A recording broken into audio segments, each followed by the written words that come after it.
Hello. This is the Bible in Fewer Words. We are Carol and Steve Wells. This is episode 139, 1 Kings, chapters 15 and 16. If you enjoy this podcast and the Skeptics Annotated Bible website, consider supporting us at patreon.com/BFW. Hi, Steve. Hi, Carol. We're deep in the thick of Kings. Yeah, we're going to have a lot of Kings in this episode. We'll get through a bunch of on our list. So that'll help, I think. It's going to be nice to be galloping through these. Yeah, and last time we got rid of Jeroboam. And his son, of course. Yes. And Rehoboam. Yeah. Mm-hmm. Okay. Right. So they're both dead, those guys. I think so, yeah. I did have a question. Uh-huh.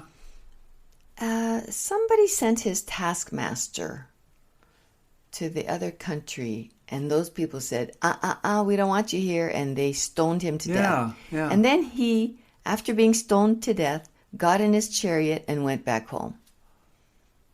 Oh, I think then Jeroboam got in his chariot and went back. Oh, okay. Not the dead guy. That's what I was thinking. Well, that's pretty amazing. Yeah. Okay. The big thing that happened in the last episode was Jeroboam's son died. Yeah. God killed him because he was evil, not the son, but the dad. father. Yeah. Okay. So, chapter 15, verse 1. Abijam became the king of Judah after his father Rehoboam died. He was sinful like his father Rehoboam. His heart wasn't perfect like David's. But for David's sake, God gave him a son, Asa. Because what would really happen if God didn't give him a son? Somebody else would become king. Then they'd have a problem. Who's going to be the next king? So he gave him a son. Now there's a king to succeed him. Okay. Everything that David did was right in God's eyes, except for the matter of Uriah. Yeah, I've been saying that all along. Uh-huh. And the reason I've been saying that is because it says it here. Okay. David's dead, kind of long dead, right?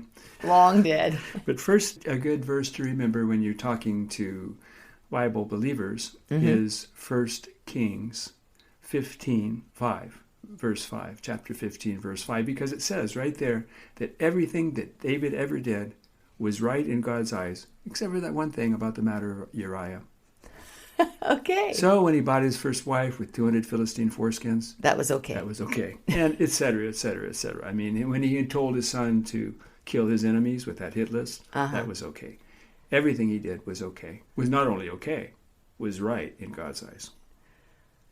Now that we have David out of the way, we will never have David out of the way. No, we won't. He'll be with us kind of forever, even into the New Testament. And people still today think David killing Goliath, that's what they know about him, and it's a great thing. And David's a good guy. Well, that's sort of one of the least... that's almost a neutral thing. Oh, right? yeah, I'm just saying that's what people remember about David. Remember, so it helps them to say, oh, David was a good guy. Yes, exactly. Yeah, I mean, that one you can say, oh, he went up against a huge guy and this little boy, and it's a wonderful story. Yeah. Verse 8. After Abijam died, his son Asa became king of Judah. Asa, or Asa, I'm not sure how you pronounce it. You're right. Did what is right in God's eyes, like David did, by expelling sodomites and removing the idols. All the idols. Yeah, and all the sodomites. Oh my gosh, so removing, what does that really mean? I think expelling them. Okay. I don't think killing them. Good. This is one that, that in Leviticus 20:13, it says that you must execute homosexuals, right? Male homosexuals anyway. Yeah. But here, this is another option. You can expel them. Asa did that, and that was good. But you have to be intolerant toward them and people that believe in other gods, like that believe in idols. So he removed, destroyed their idols. Yeah. And he expelled sodomites. So they can't live in regular society. Yeah, they're banished. Okay. So verse 13, he removed his mother as queen for making an idol in a grove. And then he destroyed his mom's idol by burning it. His mom. Yeah. Well, I guess his dad, which would be Abijam, had died, so he became king. But I guess his mom was still alive, so she was the queen mother, I suppose. Yeah. He took away her title because she worshipped idols, and then he destroyed her idols. So Asa the intolerant. Yes. So I wonder where she's hanging out now. She probably still gets to live in the castle, but she's not given any of the respectful title of queen. Okay, and I wonder where she prays. Do they pray to their idols? Oh, yeah. Yeah, under every tree. On every hilltop. Yeah. Climb every mountain. Yeah. Like that. Right, yeah. And although he didn't remove all the high places, his heart was perfect all his days. Yeah, perfect. Yeah. Verse 16. Asa, the king of Judah, and Baasha, the king of Israel, were always at war with each other. So Asa paid Ben-Hadad, the king of Syria, to fight with him against Israel. Ben-Hadad accepted Asa's offer and smote several cities in Israel. See, I guess that's what kings are made for, is just to fight and try to take over other places. I guess so. Fight for God. Verse 23. When Asa was old, he had a foot disease. When he died, his son Jehoshaphat became king of Judah. I think we're always going to be stuck with difficult names to say. Oh, yeah, for sure. Jehoshaphat. Verse 25. In the second year of Asa's reign over Judah, Nadab, the son of Jeroboam, became king of Israel. Nadab did evil in the sight of the Lord and made Israel sin. Baasha killed Nadab and became king of Israel. So it's just like one little thing after another, kind of. One murder after another. Yes. Yeah, One war after another. Yeah. When Baasha became king, he killed everyone in Jeroboam's family, leaving none that breathed, according to the saying of the Lord through the prophet Ahijah. Remember that? Yes. Going to kill everyone that pisses against the wall. Apparently he did better than that. He killed everyone that breathed, not just pissing against walls. In Jeroboam's family. Yeah. So we're done with that, I guess. Uh-huh. So God's prophecy was fulfilled. It was. Mm-hmm. But Baasha, like Jeroboam, did evil in the sight of the Lord and made Israel sin. So don't these kings have it figured out, like what they have to do in order to live peacefully? I don't think so. You mean figure it out to get along with God, or? Yeah. Yeah, no, I don't think you can figure that out. Oh, okay. My mistake. It's pretty arbitrary, right? Yes. Yeah. So chapter 16. The word of God came to the prophet Jehu and said this about Baasha. I'm going to kill Baasha's family and feed their bodies to the dogs, if they live in the city, or to the birds, if they're country folk, because Baasha did evil in my sight, made me angry, and killed Jeroboam's family. Well, wait a second. Wasn't God going to name a future person to kill Jeroboam's family? Yeah, and he was it. Baasha was it? Yeah. And Baasha did it? Baasha did it. And now God's angry at Baasha? So now you see what I'm saying? You can't please God? No. He did exactly what God said would happen. Uh-huh. But apparently he's going to punish whoever makes it happen. You see? Yeah, oh, yeah, no, I don't see, but I mean, I see, but it's crazy, is what I want to sure. say. Yeah. Yeah, it's messed up and it's crazy. Yeah. Mm-hmm. So Baasha died, and his son Elah became king of Israel. Elah's captain Zimri killed Elah while he was getting drunk, and thereby became king himself. So that's how you become king? You just kill the king, and now you're king. Uh-huh. Okay, that Unless makes you sense. happen to be the son of a king. Who's going to die anyway? Yeah, I mean, sometimes you just become king by just killing the king and taking over. And sometimes the son of the king becomes king. Oh, yeah. As soon as Zimri began to reign, he killed everyone among Baasha's friends and family that pissed against the wall, according to the word of the Lord. Yeah.